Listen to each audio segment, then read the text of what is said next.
Now, guys, this smeltery, now that it's constructed and has a lava source and is ready to go, can be used to combine different items or singular items. But in this case, we're going to mix aluminum and copper to make aluminum brass. And that's the ratio that you see there, 3 aluminum to 1 copper. Once we use the aluminum brass, we're going to need copper for the second portion. Now, what is the aluminum brass for? Well, you can use it to make casts. And while this is cooking in the smeltery, now you can see in here we have these blocks, but they will momentarily melt into a liquid molten form. The purpose of the aluminum brass is to make a negative cast out of a positive stone, or I should say cobblestone cast. And let's grab some cobblestone, and let's think of a few things that would be useful. For example, I would say one of the best things we could start with is a pickaxe head. And we can make that. Now, if you'll notice, you get the big red warning, can only be used to make casts, right? You can't, as I said before, you can't make cobblestone or stone heads, but you can make casts. And we're just going to go ahead and get, get casts for everything that we think might be useful. Why not? Let's do that.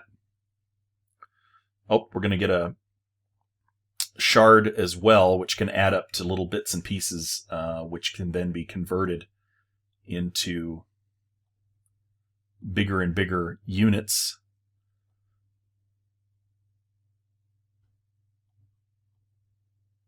Oops, got 2 of those. That's fine. All right, so why not do that? And knife blade. We're actually going to do a sword blade. Now it's nighttime. Let me go ahead and go to sleep. When we wake up, we'll grab a couple more pieces of wood, which we can use these to make patterns. You know, a tool rod would be good. That's essentially a substitute for a stick, so you can make sticks out of something. Now, wait a minute. What happened to my other... Did I just make one of these? Okay, that's freaky. All right, let's do that again.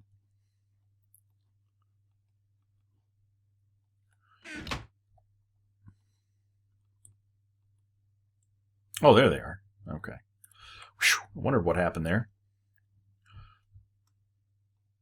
All right, we got plenty of patterns that we can work with now on the stencil table. But for now, let's go ahead and just make the sword blade. All right, and we'll go back over to our part maker. And as it looks right now, we've taken care of the shovel, we've taken care of the tool binding, taken care of the hatchet, taken care of the crossbar. We've also done this. We will skip the knife blade and go with the tool rod. Oh, I need more stone. And we'll just drop that in there. Again, this is a cast. It's not a workable item itself. And the sword. Oh, we used them all again. More cobble. Ooh, all right. Sword blade, cobble. Okay. And why not? Let's just do that. Okay, so we'll grab that, put them all back. Leave our empty stencils here. And put all of the spares, which really we only have a couple of. Okay, perfect. All right. Excellent. Now, on to the business of checking our... There we go. Molten aluminum brass. We have 4 ingots worth. So now we can check our smeltery and start building progress. Let's go ahead and put the floor in, since we've got tons of cobble at this point.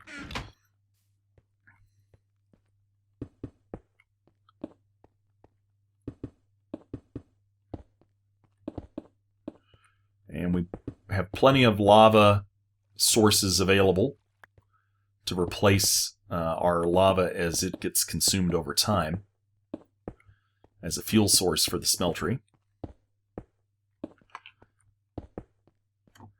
Excellent.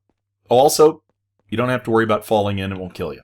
Now, you may wonder, gee, Dave, the capacity here, the slider doesn't work. Well, that's because we have 9 slots per level. So we would have to put more seared bricks up here on a second level, and then we would double this capacity. And so for now, I think that this is fine. So let's start by pouring out, let's see, what would we want first? I can tell you what I want first, which is that pick. So we're going to put the positive pick cast, pick axe pickhead.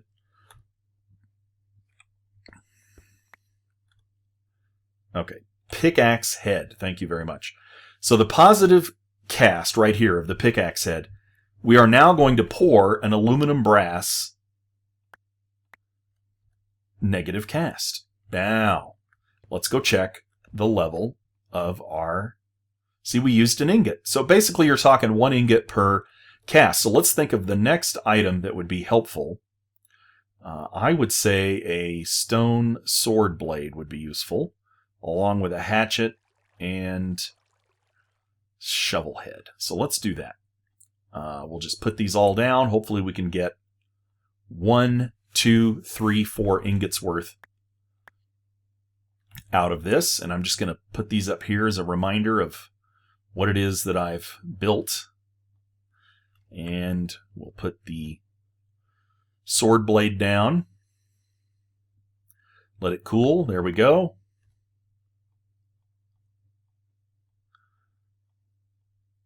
And finally the hatchet. Now we're starting to lose health, and I don't think I have a whole lot of food left. But the next step, guys, is that we are going to use these negatives to make a positive. And let's go check. I believe we should be out of juice. Yes, we are. So there we go. But here's what we're going to do.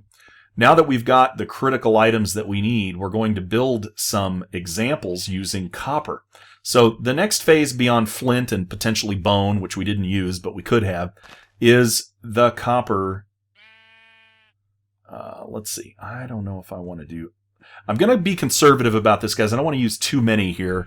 We'll just add them over time if we need to. Now, one thing you're going to find is you get a lot more efficiency using the smeltery once it's up and running compared to regular Minecraft tools. We're going to be able to build, I believe, a pick for about 2 ingots worth instead of 3. And so it starts to add up over time. So let's let this melt. And while we're doing that, let's go see what kind of food we can find outside. It's still relatively daytime out here.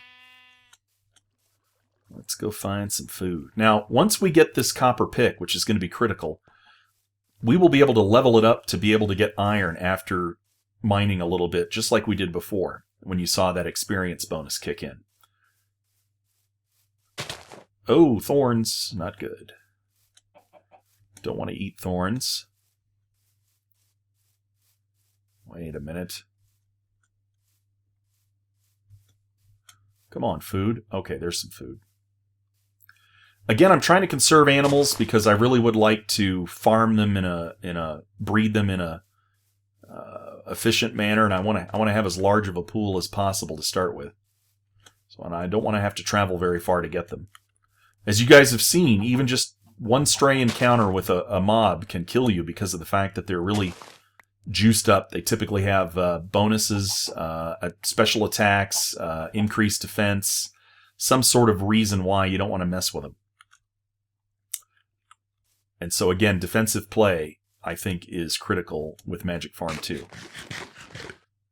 Okay, let's get out of the hungry phase here.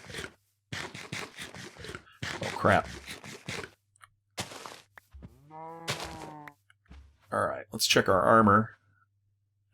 We can probably make more armor. If we're going to do that, let's clear some trees near the house.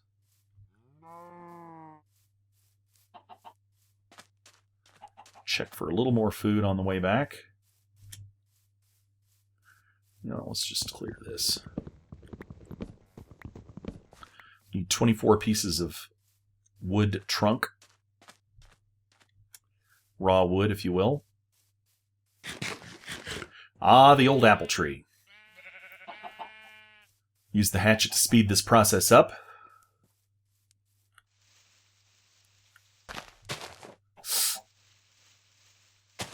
Got to be careful. The hatchet's a little OP. So once you pull the trigger and get that fruit, you want to let go.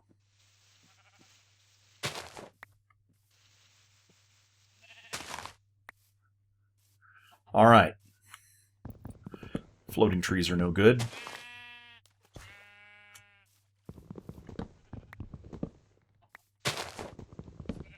You have to wonder what happened to these trees.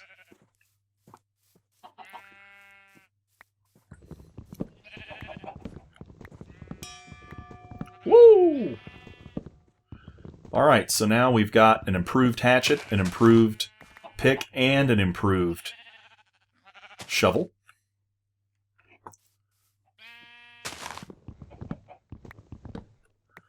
Alright, 11 and 7, 18.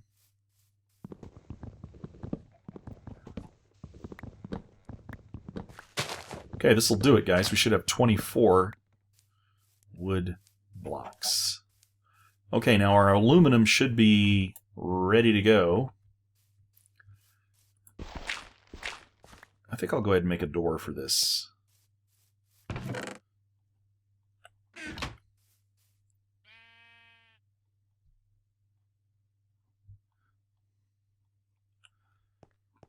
Now, a lot of you are saying, you know, what's the big bonus with Magic Farm 2? Why is it so much fun to play? I like it because it's the only version of Minecraft in which I feel like I actually have a chance of dying. And again, I'm playing on hardcore mode here, so there's no going back for me if I do die. So I have a lot of incentive to stay alive. Let's start with, we're just going to build fresh armor and have it on hand. Oh, it's getting dark. Now, we are susceptible to spiders that could come over the wall here, but I'm avoiding nighttime like the plague, so hopefully that'll prevent issues.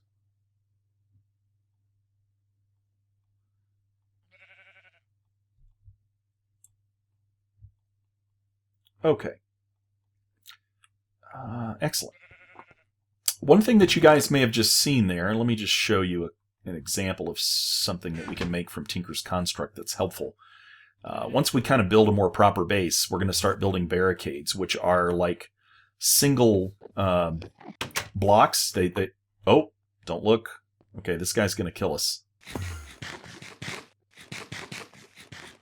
If we look at him, we're toast.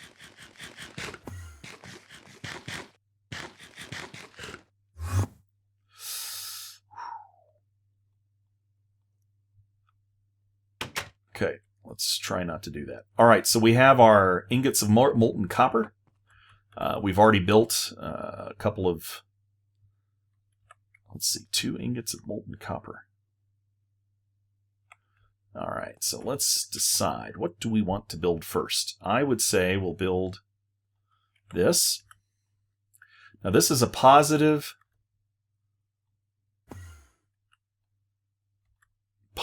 copper piece. So this is the actual piece we're going to use. And we can reuse this pattern over and over again, which is great.